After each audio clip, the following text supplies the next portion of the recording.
Anybody want a drink? Look, I don't know about you boys, but it seems to me like there's far too much discussion about the necessity of walls going on.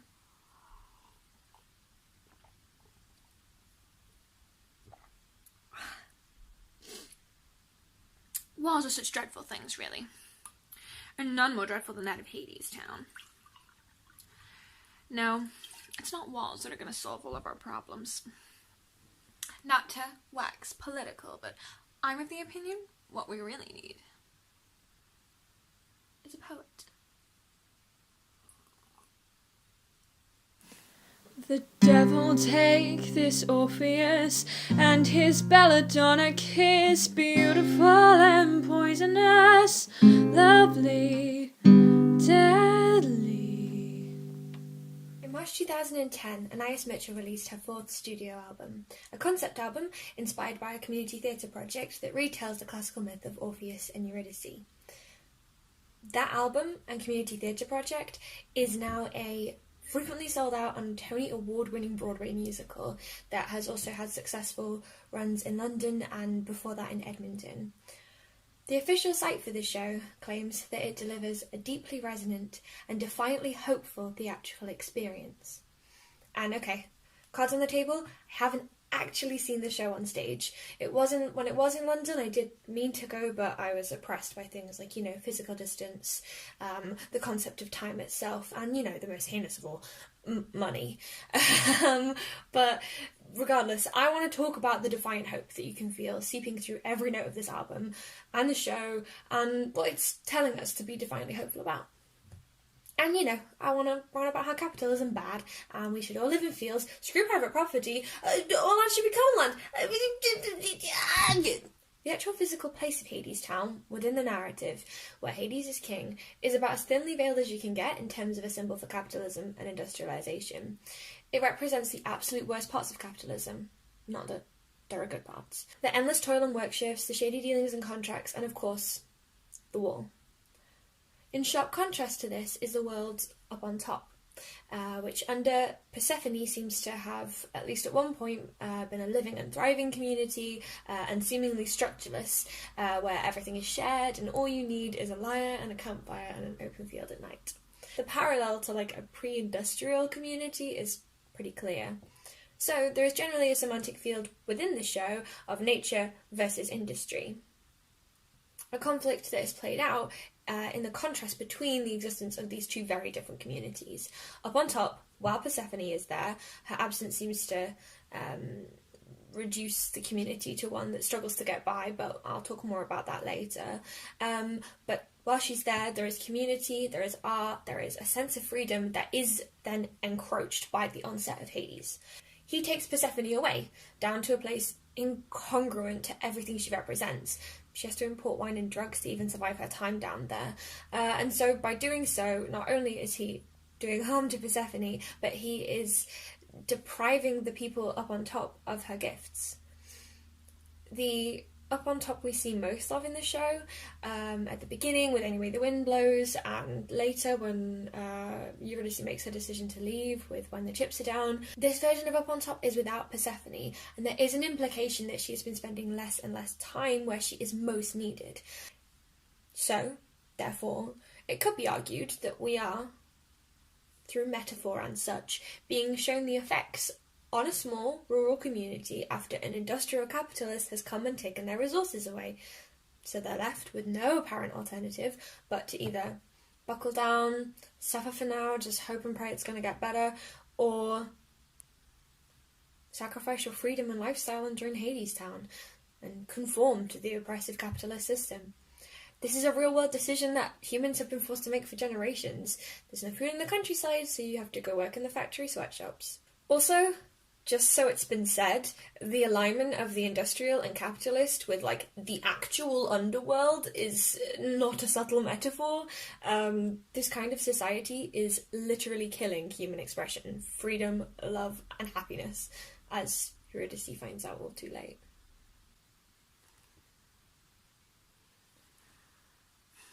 Art can make people upset. This is a pretty obvious statement, and I'm sure there are plenty of scholars out there with, actual qualifications that have lots of clever things to say as to why and how art, makes people upset. But I have a YouTube account and an opinion, so who's really correct?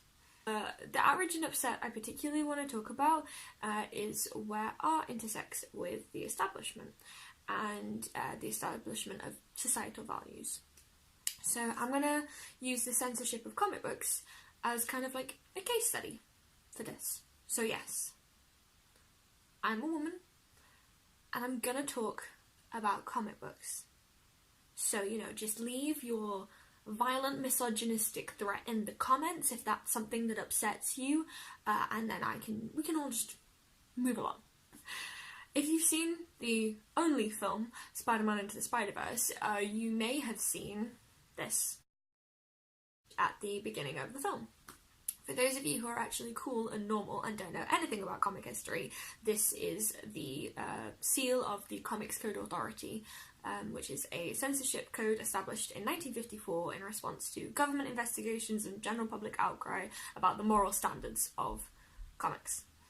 This outcry was spearheaded by psychologist Frederic Wertham, who wrote a couple of articles and most iconically a book called Seduction of the Innocent, which I have read bits of for the record. It is a wild ride, widely considered by most people to be kind of like a little bit fabricated, because it's just mostly anecdotal evidence about how oh yeah, I read Batman and now I'm gay. His whole thing though, and kind of the whole kind of movement that came with this, was about how comic books were turning children into juvenile delinquents and sexual deviants.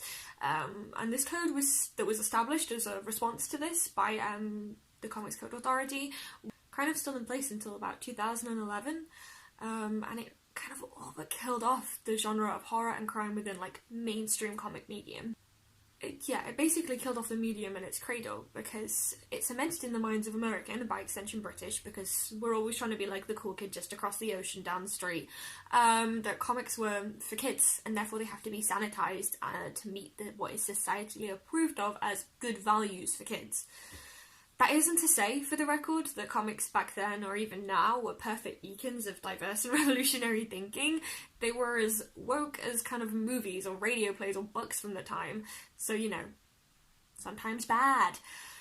But this moral panic over, oh god, what are we showing the children? And the enforcement of harsh censorship on what can and cannot be shown within an art medium is a really good example of this age-old conflict between art and the establishment. Art, at its core, I believe anyway, is about expression and individuality, and that's something that a capitalist establishment and a capitalist system can't allow to exist uncensored, as uncontrolled art is not profitable art. To engage with and create art that is not profitable implies that there is more to life than creating profit, which is not a thought process a capitalist system can allow to go on unchecked. So what does all this have to do with Hadestown? Well, I think it's a pretty easy analogy to make that the suppression of art seen in this real-life circumstance is also seen as part of the themes within Hadestown. Orpheus' song being the, magical cure for all the destruction that's being wrought by the onset of Hades and his industrialist, capitalist ideas. But more widely, I think it speaks to what Hadestown is trying to communicate in general, because, all art is communication in some form. The recording of the original Broadway cast has recently been released, so there was the concept album, there was the live recording that's kind of the one that most people know, and then there's the Broadway soundtrack, which has since come out since I started writing this, and some of the changes that have been made to the tone and the words and the kind of style in general, I don't know, they kind of, I don't like them for one thing. And, artists should be allowed to make whatever changes they want to their art, because it's their art. But personally, as somebody who's been a big fan of the show for a while now, I think that hope just isn't quite as defiant. My favourite line from Hadestown was from Up on Top, and it is when Orpheus is doing his toast to Persephone, and he says, "Let the world we dream about be the one we live in now." And I really think that line encapsulates the defiant hopefulness that they talk about on their website, and that I think is a big part of the appeal of the show, because let the world we dream about be the one we live in now. It's very much this idea of there is something that can be done, and we're doing it right now. If we believe hard enough and we love hard enough, then we can make the world we dream about be the one we live in now. I think by separating these concepts of the world we dream about being one of freedom and love and joy, and the world we live in now, one of strife and hardship, that, I don't know, by separating them and giving the idea of the world we dream about can't be the one we live in now, I just don't think that hope that is at the heart of the show is as defiant as it was in earlier versions. Just wanted to talk about those changes a bit. But anyway, in the very, very good Netflix show, Sense8, particularly in the first season, there's a lot of discussion about love and art and freedom. And there's a quote that kind of sums it up, and it's hot takes on these things, that love, like art, must always be free. The freedom and love that the art Orpheus makes in his music represents such a threat to Hades and his capitalist oppressive system that it has to be completely crushed.